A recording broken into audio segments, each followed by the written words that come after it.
सत कबीर की दया अत आदरणीय गरीबदास साहेब जी की अमृतवाणी मंगलाचरण। गरीब नमो नमो सत पुरुष को नमस्कार गुरु की नहीं, सुर नर मनजन साधुआ संतो सर्वस दे नहीं। सतगुरु साहेब संत सब दंडो तुम प्रणाम, आगे पीछे मध्य हुए तिनको जहाँ कुर्बान। नराकार निर्विषम काल जाल व बंधनम, निर्लेपम निज निर्गुणम अकल अनुबेषुंडनम। सोहम सुरति समाप्तम सकल समाना निर्तल, उज्ज्वल हिरंबर हर दमंबे पर वह अथा है। वार पार नहीं मध्यतम, अनाहद मंत्र सुखसलाद मंत्र, अजोख मंत्र बेसुन मंत्र, निर्वाण मंत्र थीर है।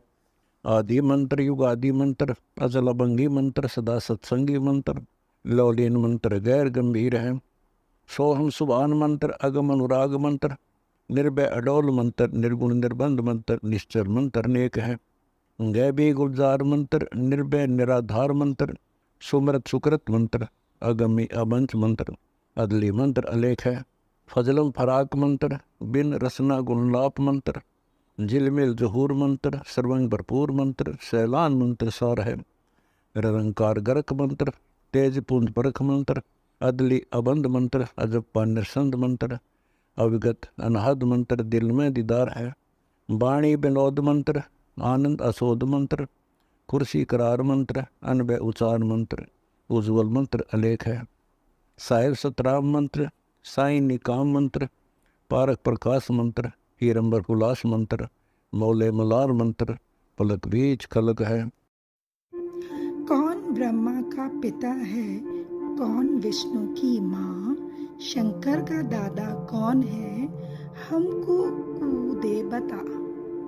यह जानने के लिए कृपया सुनिए जगत गुरु तत्वदर्शी संत रामपाल जी महाराज के बारे में कहा है कि डंब करें डूंगर चढ़े ये अंतर झीनी झूल, जग जाने बंदगी करें ये बोवें सूल बबूल। कि जैसे घर त्याग करके ये चले जाते थे वैराग धारण करके, सन्यासी कर्म सन्यासी हो गए और वह हठ योग करते हैं, ऐसे बैठ जाते हैं समाधि सो करके। जनसाधारण तो सोचता है कि बड़े महापुरुष हैं, ओहो बड़ी बड़ी परमात्मा के पाने के लिए समर्पण किए हुए हैं। और परमात्मा कहते हैं कि जग जाने ये बंदगी करें भक्ति कर रहे हैं, लेकिन ये बो है सूल बबूल, ये तो अपने जीवन में कांटे बो रहे हैं कि करके। कहते हैं केड़े की को पीने है जो फूल पान फल खाई, नरका मुख नहीं देखते जो बस्ती निकट ना जाई। वो जंगल के रोज हैं जो मनुष्यों बिद के जाई, निस्तिन फिरे उजाड़ मैनो परमात्मा पावे नहीं।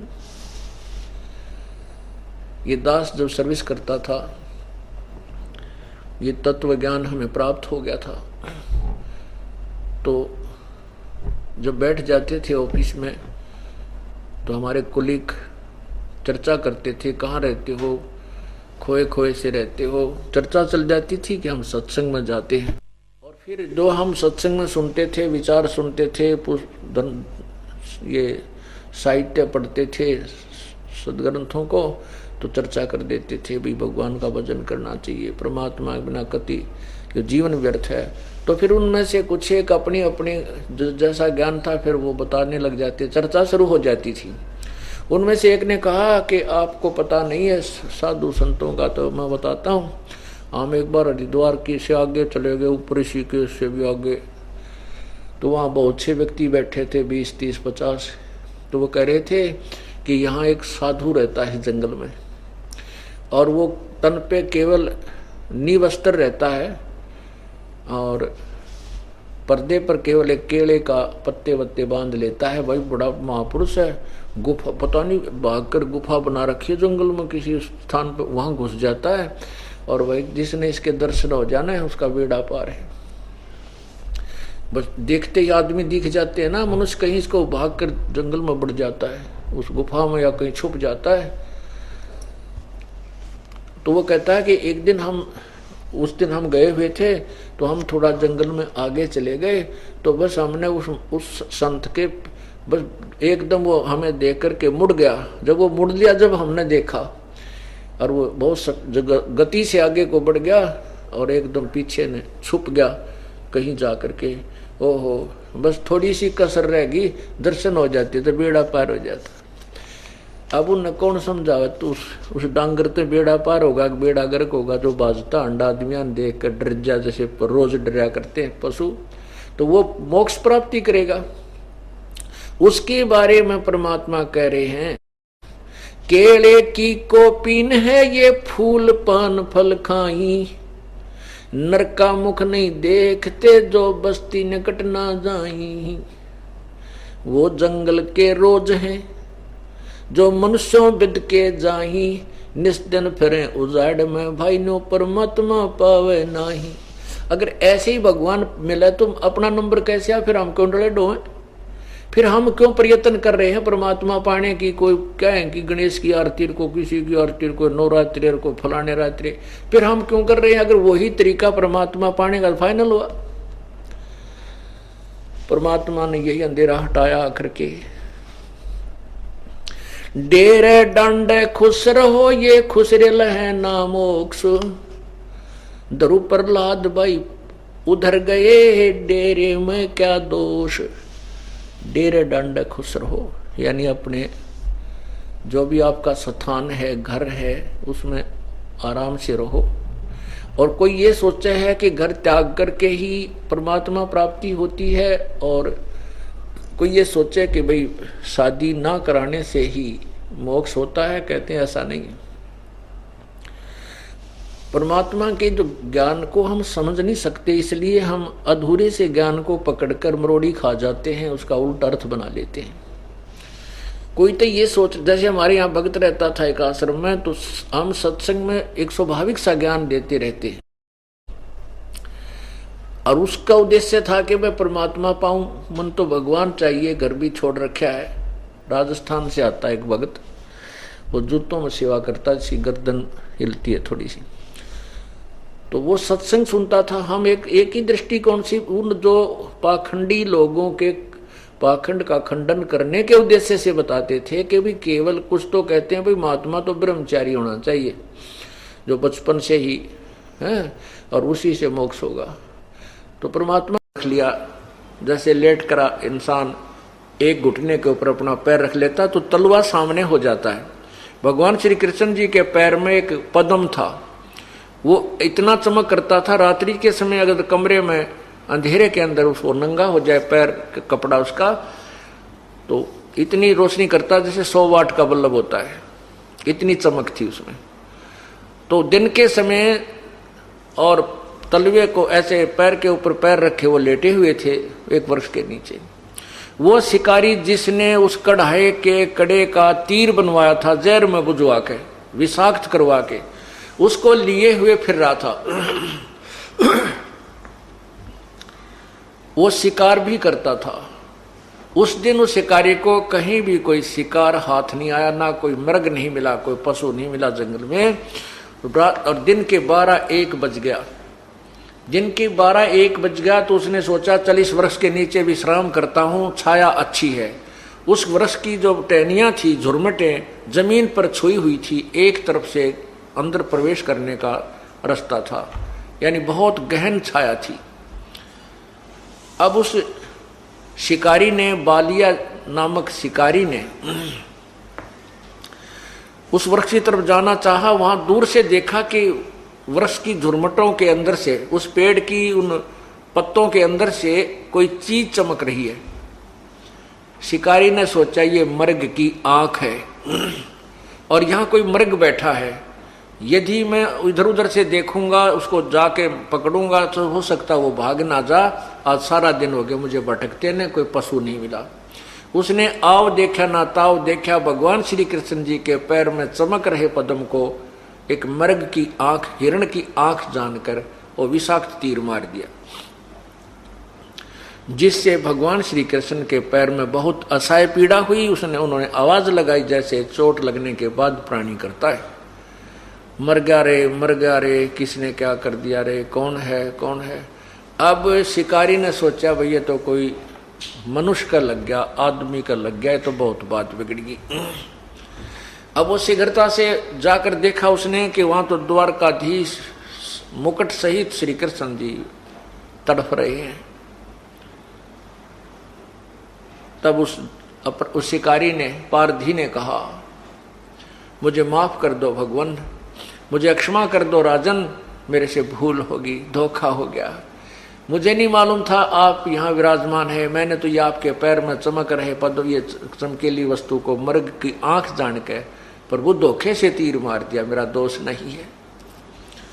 श्री कृष्ण जी ने कहा, भाई तेरे से कोई धोखा नहीं हुआ, बैठ जा। शिकारी, तेरे से कोई धोखा नहीं हुआ, ये तेरा और मेरा कोई पिछला हिसाब किताब था, आज बराबर हो गया। अब शिकारी कहता, प्रभु आप राजा, मैं एक गरीब आदमी, जंगल में भटकने वाला, आपका और मेरा क्या हिसाब किताब था प्रभु, मैं नहीं समझा। श्री कृष्ण जी ने कहा कि द्वापर त्रेता युग में तो सुग्रीव का भाई बाली था और मैं रामचंद्र राजा दशरथ के घर जन्म था मेरा। उसमें मैंने भी तुझे धोखा दे करके वृक्ष की ओट लेकर के तेरी जान ली थी भाई। आज मैंने तेरा बदला दे दिया, आज तूने अपना वो टिट फॉर टैट बराबर कर लिया।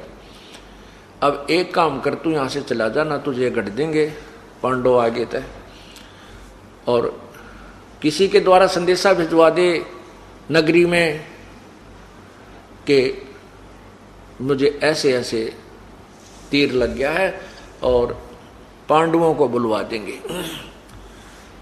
तो कहते हैं पांचों पांडव रथ में बैठ कर आगे।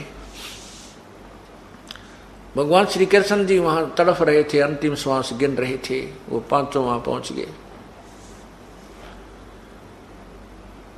जब उनकी यह हालत देखी तो भीम अर्जुन ने कहा कि हे भगवान, आपकी दुर्दशा किसने की है, हमें बता दो एक बार, उसको अभी संवार देंगे।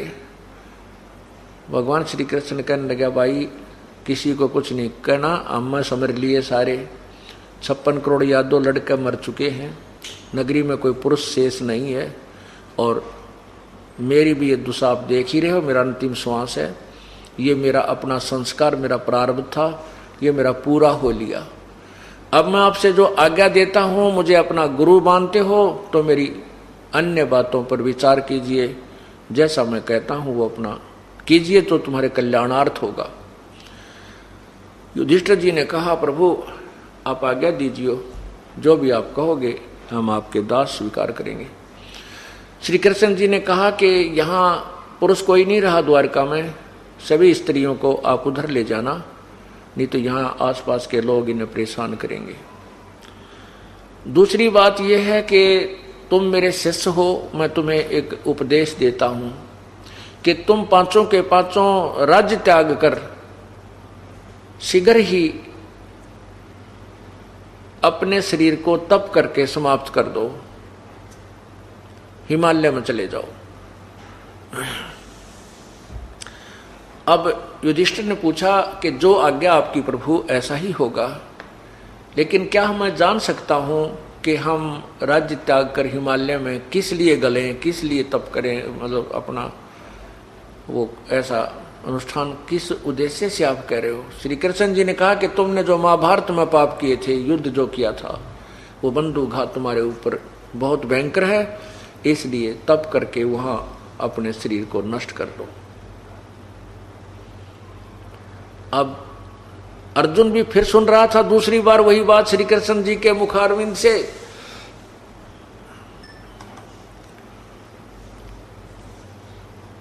कि पहले गीता ज्ञान देते समय तो भगवान श्री कृष्ण जी, जैसा अर्जुन मान रहा था कि श्री कृष्ण जी गीता जी का ज्ञान देते समय तो कह रहे थे दूसरे अध्याय के 37वें श्लोक में कि अर्जुन तू युद्ध कर ले, यदि जीत गया तो विजय प्राप्त कर गया तो पूरी पृथ्वी का शासन भोगेगा, और मर गया यदि युद्ध में मारा गया तो स्वर्ग में जाएगा। तेरे दोनों हाथों में लड्डू हैं। और दूसरे अध्याय के 38वें श्लोक में कहा कि अर्जुन तू लाबानी को छोड़ के जय पराजय को भूल के युद्ध के लिए खड़ा हो जा, तुझे कोई पाप नहीं लगेंगे, तू निमित्त मात्र है। अब 11वें अध्याय के 32वें श्लोक में कहा कि मैं बढ़ा हुआ काल हूं, सबको खाने के लिए आया हूं और ये सब मैंने मार रखे हैं, तो निमित्त मात्र बन जा। 33वें श्लोक में ऐसा किया कि तू निमित्त मात्र बन जा और युद्ध के लिए खड़ा हो जा। अब अर्जुन ने दूसरी बार जब यह बात सुनी, पहली बार तो तब सुनी थी जब अश्वमेध ये कराने के लिए कहा था कि तुम्हें पाप, युद्ध में किए हुए पाप हानि कर रहे हैं, दुख दे रहे हैं। अब दूसरी बार फिर अर्जुन ने कहा, अर्जुन से को कहा, अर्जुन पर सहन नहीं हुआ। तब अर्जुन ने कहा कि प्रभु वैसे तो आप आज ऐसी स्थिति में हैं कि मुझे आपसे कोई वाद विवाद नहीं करना चाहिए, लेकिन भगवान यदि मैं आज आपसे एक शंका का समाधान नहीं करूंगा तो मैं चैन से मर भी नहीं पाऊंगा, मुझे आज्ञा दो मैं आपसे शंका का समाधान करवाऊं। श्री कृष्ण जी ने कहा शौक से करो। तब श्री कृष्ण अर्जुन ने कहा कि भगवान आपने गीता जी के ज्ञान देते समय ये बात कही थी कि तू युद्ध कर ले, या तो स्वर्ग में जीत गया तो पूरी पृथ्वी का राज्य भोगेगा, और युद्ध में मारे गए तो स्वर्ग में जाएगा। मेरे दोनों हाथों में लड्डू बताए थे। हे परमात्मा, अब आप कह रहे हो कि राज्य त्याग करके इस हिमालय में जाकर अपना शरीर नष्ट कर दीजिए, वहां पर तप कीजिए और राज्य को त्याग दीजिए। अब न तो हम पूरी पृथ्वी का राजभोग चुके सके, अब उम्र के हुई है हमारी अभी, और न ही हम युद्ध में मरकर स्वर्ग में जाने योग्य बात बनी। हमारे तो एक हाथ में भी लड्डू ना छोड़े आपने। ये शत्रुता आपने हमारे साथ किस उद्देश्य से की, अब मरते समय कम से कम ने न्यू तो बता दे। तो मित्र होकर हमारा शत्रु किस लिए बना रहा? ऐसे कटु वचन सुनकर युधिष्ठिर ने कहा, अर्जुन तुझे शोभा नहीं देता ऐसे समय में भगवान से ये बातें करनी। अब भगवान अंतिम सांस गिन रहे हैं और तू ऐसे उठपटांग बातें बोल रहा है। तब श्री कृष्ण जी ने कहा कि युधिष्ठिर इसको बोलने दे, इसको कहने दे अपने मन की बात, यो ठीक कह रहा है। कहता अर्जुन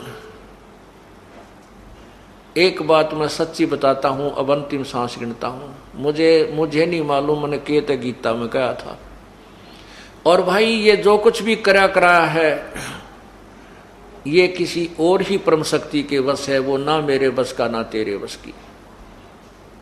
लेकिन इतना मैं जरूर कहूंगा कि इतना मैं अवश्य कहूंगा कि तू ये कार्य जो हिमालय में जाकर के अपने शरीर को अवश्य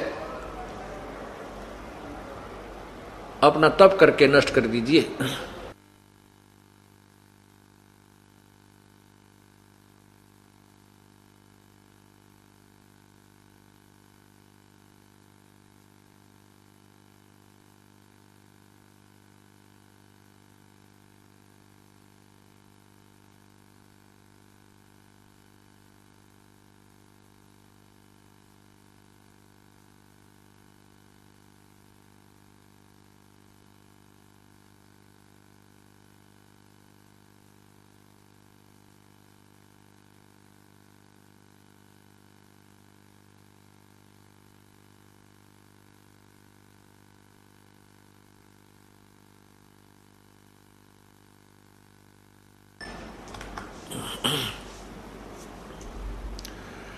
अब श्री कृष्ण जी ने स्पष्ट कर दिया अंतिम समय में कि अर्जुन ये ना तेरे बस की बात थी ना मेरे बस की, जो भी प्रारंभ में लिखा था ये होना था। और मैंने गीता जी, मुझे नहीं मालूम गीता जी में के मैंने बोला था। दूसरी बात ये कि ये सत्य है श्री कृष्ण जी, अब जो अपने एज ए श्री कृष्ण बोल रहे थे वो ठीक कह रहे थे कि भाई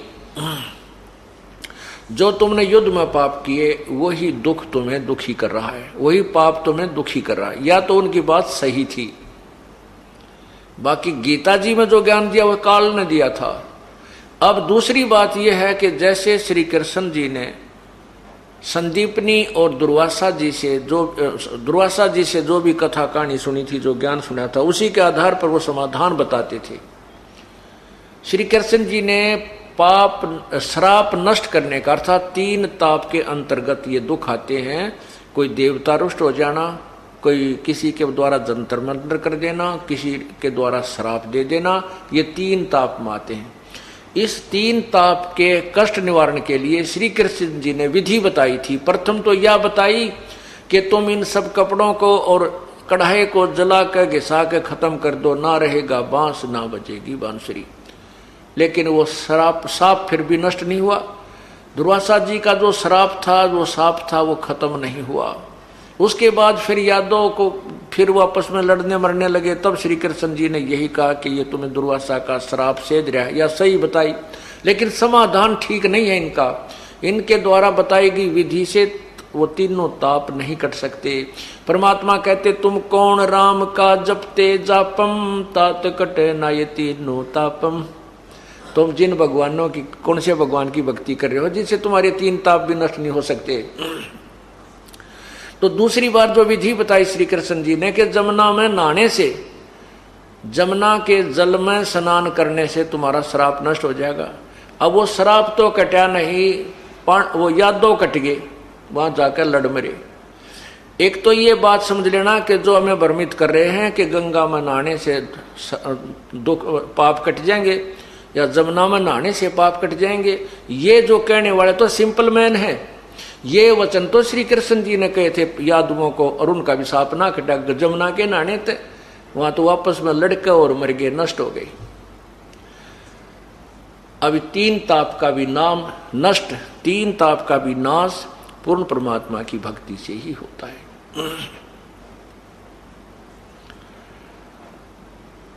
अब इस कथा से आपको बहुत से उदाहरण मिले हैं।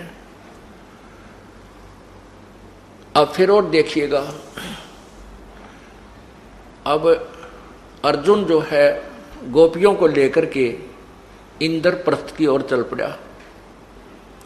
उसके हाथ में वही धनुष था जिसके द्वारा उसने महाभारत में विजय पाई थी।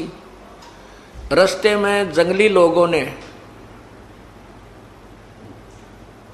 उन अर्जुन के ऊपर आक्रमण किया, गोपियों को लूट ले, कुछ गोपियों को ले गए, कुछ के गहने हार उतार कर ले गए और अर्जुन के को पीटा। अर्जुन से वो धनुष भी नहीं चला, जो गांडीव धनुष अर्जुन लिए हुआ था और जिसे महाभारत में पता नहीं कितनी अपनी पराक्रम दिखाया था, और वो ही धनुष उसमें अर्जुन से नहीं चला, हाथ भी ना उठा। तब जब अर्जुन ने कहा कि ये कृष्ण 1 नंबर का छलिया था, ये धोखेबाज था, इसने जब युद्ध करवाना था तब तो मुझे शक्ति दे दी, वो पाप करवाने के लिए मैं 1 तीर मारूं था 20 आदमियों के मां के वो पार हो जावा था, और आज वही अर्जुन, वही गांडीव धनुष, और ये हाथ भी ना उठते मेरे। यहां परमात्मा कहते हैं कबीर जी कि ना तो श्री कृष्ण जी धोखेबाज थे, ना वो काल थे। ये जो काल है ज्योति निरंजन भगवान है, जो ब्रह्मा विष्णु महेश से भी ऊपर शक्ति है, जो इस सारे संसार को यहाँ भ्रमित किए हुए है, ये धोखेबाज है। और वही ये सब क्रिया करा रहा है। वो ना विष्णु के वश है, ना शिव के वश, ना ब्रह्मा जी के वश। वो केवल पूर्ण परमात्मा जो है ऊपर की परम शक्ति है, परम अक्षर ब्रह्म, उसी के दाब में ये रहता है, उसी के अंतर्गत है। उसकी साधना करने से ये काल जीव से दूर रहता है, फिर काल का प्रभाव इस पर नहीं होता। अब ये पांचों, जब ये यज्ञ नहीं बजी, जब शंख नहीं बजा और यज्ञ अधूरी रह गई, भगवान श्री कृष्ण जी ने युधिष्ठिर जी से कहा कि ये जितने भी ऋषि महर्षि और ये सिद्ध बैठे हैं, ये कोई भी सत साधना युक्त नहीं है, और ये सब पशु जोनि के प्राणी हैं। इस बात को सुनकर युधिष्ठिर के मन में शंका होगी, शंका होगी। तो युधिष्ठिर जी ने कहा कि हे भगवान, ये ऐसे ऐसे महापुरुष महर्षि, ये दुर्वासा जैसे और वशिष्ठ मुनि, विश्वामित्र, भारद्वाज जैसे महापुरुष,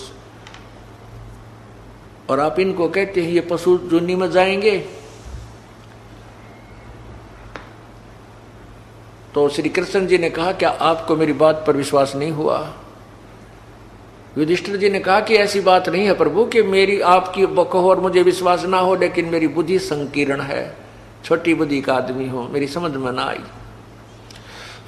तब श्री कृष्ण जी ने अपने हाथ को ऐसे किया, वो बैठे थे मंडलेश्वर सारे, ऐसे घुमा दिया और कहा देख युधिष्ठिर, जो आसनों पर बैठे थे वो कोई तो रीछ बना खड़ा है, कोई गधा, कोई घोड़ा, कोई बिच्छू, कोई सांप, कोई कीट, कोई पतंग, कोई कीड़ा, कहते हैं आने वाले जन्म इनके ये होंगे।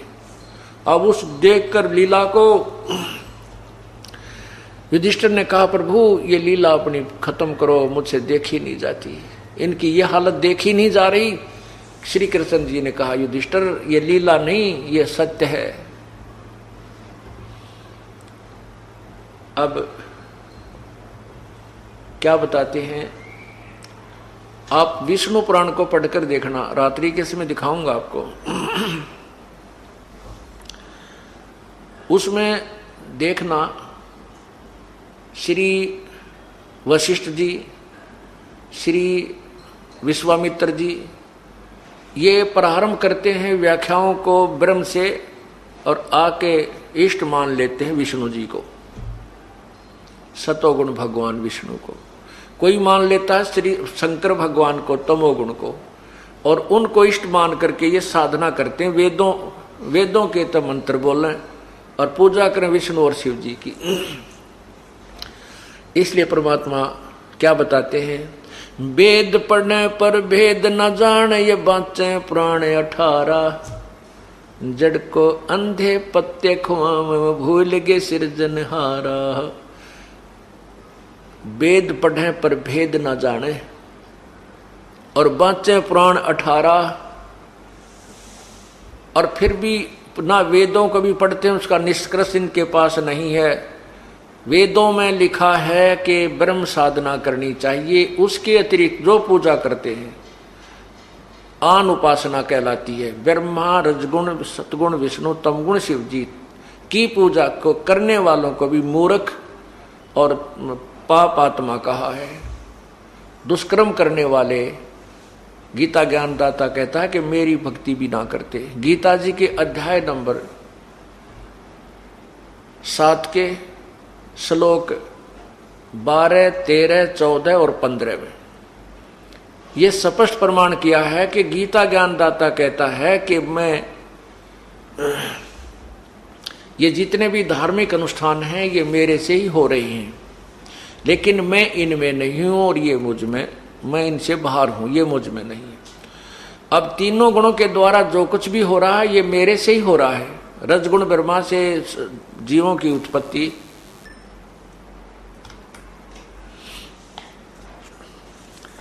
अब देखिएगा श्रीमद् भगवत गीता,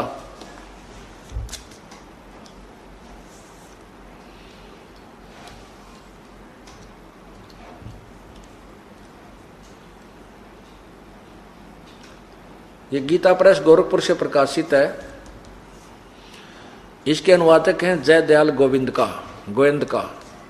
इसके अध्याय नंबर 7 में आपको ये 3 मंत्र पढ़ाऊंगा, 4 अध्याय नंबर 7 का। इधर आइए,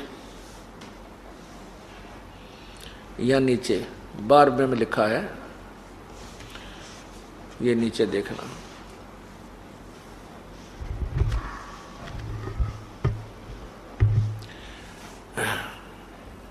ये नीचे देखना, और भी जो सतगुण से उत्पन्न होने वाले भाव हैं, जो रजगुण से और तमगुण से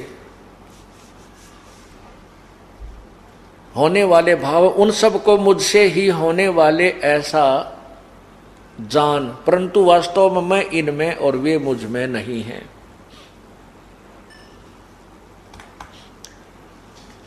अब क्या कह रहा है गीता ज्ञानदाता? गीता ज्ञानदाता कौन है? काल भगवान। ये कह रहा है कि जो रजगुण से होने वाले भाव सतगुण से तमगुण से, रजगुण से जीवों की उत्पत्ति यानी विषय वासना प्रेरित करके संतान उत्पत्ति करवाना, और सतगुण से सतिथि बनाए रखना विष्णु जी से, और तमोगुण भगवान शंकर से संहार कराना। ये जो कुछ भी हो रहा है ये मेरे ही कारण है, क्योंकि काल को 1 लाख जीव प्रतिदिन खाने हैं, उसको श्राप लग गया है। उस कारण से ये अपने तीनों पुत्रों को ये ड्यूटी दे रखी है कि रजगुण ब्रह्मा के अंदर एक ऐसी शक्ति है, उस शक्ति की जो की रेंज है वो तीनों लोकों में काम कर रही है। जैसे एक नगर में तीन कंपनियां के टावर हों, उन तीनों की रेंज वहां पर काम कर रही होती है। तो उनका अगर एक व्यक्ति ने तीनों के कनेक्शन ले रखे हैं तो तीनों ही कार्ड उसके काम कर रहे हैं। इसी प्रकार हमने हमारे कार्ड भी सारे फिट कर रखे हैं काल ने, और टावर भी ये तीनों ला रखे हैं। यानी ब्रह्मा विष्णु महेश की जो शक्ति है, रजगुण और सतगुण तमगुण, इनकी जो शक्ति निकल रही है ये हमारे को प्रभावित कर रही है, हमारे ऊपर असर कर रही है सभी प्राणियों पर, जिस कारण से संतान उत्पत्ति करते हैं, फिर मोह ममता से उनका पालन में जो ना अपना प्रेम प्यार बनाए रखते हैं, और शंकर जी हमें मार देते हैं। तो गीता ज्ञान दाता कह रहा है कि इन तीनों गुणों से जो कुछ भी हो रहा है ये मैं ही उसका नियम है। तो लेकिन मैं इनमें नहीं हूं, ये इनसे बाहर 21वें ब्रह्मांड में रहता है।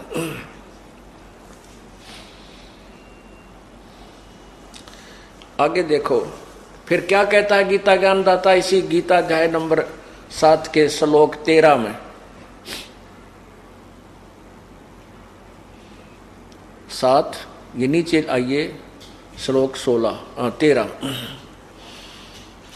पीछे कर लो ऐसे। अब देखना ये क्या है कि गुणों के कार्य रूप सात्विक, तामस, राजस और तामस, इन तीनों प्रकार के भावों से ये सारा संसार प्राणी समुदाय मोहित हो रहा है। इन तीनों गुणों से परे मुझ अविनाशी को नहीं जानता। इससे सिद्ध है कि इन तीनों रजगुण ब्रह्मा, सतगुण विष्णु, तमगुण शिव जी से अलग कोई और भगवान है। यानी वो जो गीता बोल रहा है। आगे देखिएगा अब 14 में क्या कहा है, क्योंकि यह अलौकिक अर्थात अद्भुत त्रिगुणमयी मेरी माया, तीनों गुण रजगुण ब्रह्मा, सतगुण विष्णु, तमगुण शिव जी द्वारा ये क्रियाएं जो हो रही हैं ये बड़ी दुस्तर है, यानी बहुत खतरनाक है। जो पुरुष मुझको ही भजते हैं, ब्रह्मा विष्णु महेश से ऊपर जो ब्रह्म साधना करते हैं, इस माया का उल्लंघन कर जाते हैं, अर्थात वो इन ब्रह्मा विष्णु महेश से ऊपर उठ जाते हैं। आगे देखना 15वें में कमाल कर दिया। माया के द्वारा जिनका ज्ञान हरा जा चुका है, वो असुर स्वभाव को धारण किए हुए मनुष्यों में नीच दूषित कर्म करने वाले मूढ़ लोग मुझको नहीं भजते। अब पुण्यात्मा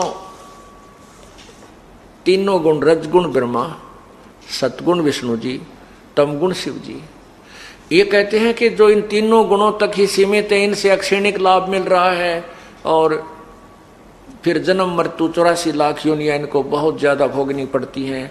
इनसे ऊपर जो अन्य साधना करने को तैयार नहीं है, उस जिनका इन तीनों गुणों के त्रिगुणमयी माया के द्वारा ज्ञान हरा जा चुका है, वो राक्षस स्वभाव को धारण किए हुए मनुष्यों में नीच दूषित कर्म करने वाले मूर्ख मुझे भी ना बजते। अब इसी गीता जय 7 के 21 से 23 को और पढ़ कर देखिएगा, 20 से 23 तक ये देखिएगा। अध्याय नंबर 7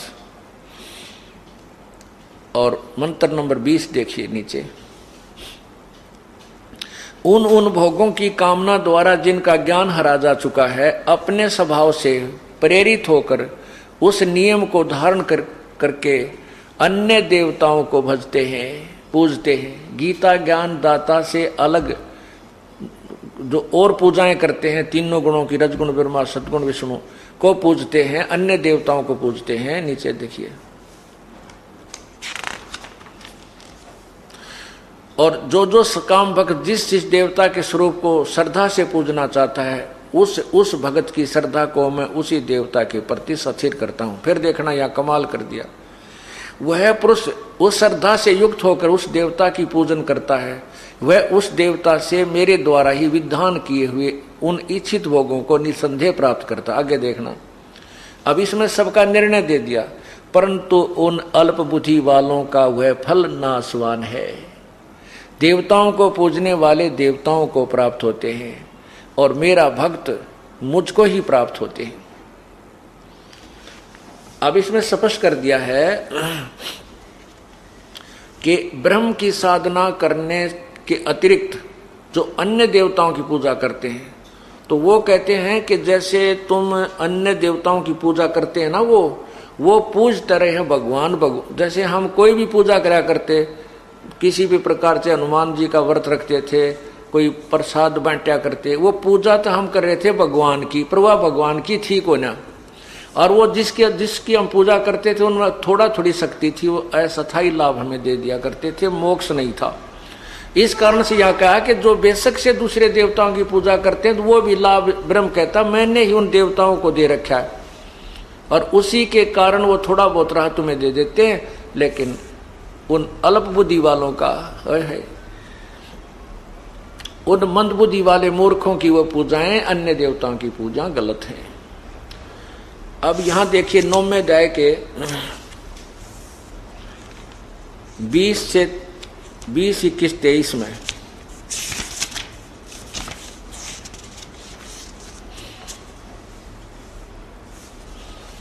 ये देखिएगा, पवित्र गीता जी अध्याय नंबर 9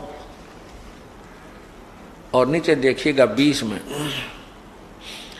तीनों वेदों में विधान किए हुए सकाम त्रिविधा, तीनों वेदों में विधान किए सकाम कर्मों को करने वाले, सोमरस को पीने वाले, पाप रहित पुरुष मुझको यज्ञों के द्वारा पूजकर स्वर्ग की प्राप्ति चाहते हैं। वे पुरुष अपने पुण्यों के फल स्वरूप स्वर्ग लोक को प्राप्त होकर स्वर्ग में दिव्य देवताओं के भोगों को भोगते हैं। आगे देखना, अब ये गीता ज्ञानदाता कह रहा जो वेदों के पढ़ने वाले भी मोक्ष नहीं है, तीनों वेदों के पढ़ने वाले भी, उसके अनुसार साधना करने वाले भी वो ब्रह्मलोक तक जाते हैं। वे उस विशाल स्वर्ग लोक को भोग कर पुण्य क्षीण होने पर मृत्यु को प्राप्त होते हैं। तीनों वेदों में कहे हुए सकाम कर्म का आश्रय लेने वाले, भोगों की कामना करने वाले पुरुष बार बार आवागमन को प्राप्त होते हैं, अर्थात पुण्य के प्रभाव से स्वर्ग में जाते हैं और पुण्य क्षीण होने पर भी मृतलोक में आते हैं। अब ये सभी देवता, आगे लिखो, फिर 23 में हो गया, फिर 24 देखिए। हाँ, फिर इसमें लिखा, अब ये 23 नंबर हो रह गया। हे अर्जुन, यदि श्रद्धा से युक्त सकाम भक्त दूसरे देवताओं को पूजते हैं, वे भी मुझको ही पूजते हैं, किंतु उनका वह अविधि पूर्वक अर्थात अज्ञान पूर्वक है, अविधि पूर्वक है।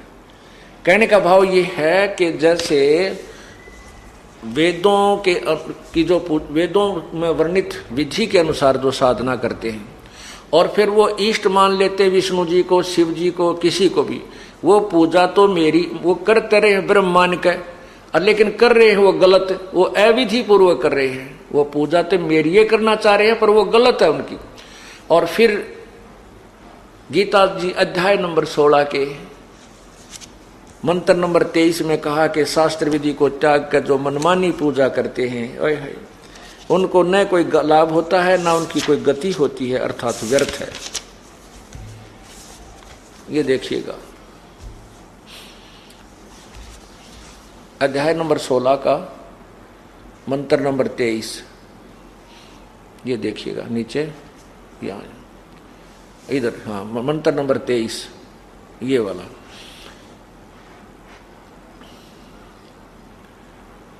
जो पुरुष शास्त्र विधि को त्याग कर अपनी इच्छा से मनमाना आचरण करता है, वह न सिद्धि को प्राप्त होता है, न परम गति को, और न ही सुख को ही, अर्थात व्यर्थ है। शास्त्र विधि को त्याग कर मनमानी पूजा करना अविधि पूर्वक परमात्मा की कथा सुनो, परमात्मा की कथा की चर्चा करो। इसके अतिरिक्त जो भी बातें करते हो, सुनते हो, वह सब व्यर्थ है। ऐसे ही आध्यात्मिक वीडियो देखने के लिए हमारे चैनल विश्व विजेता संत रामपाल जी महाराज को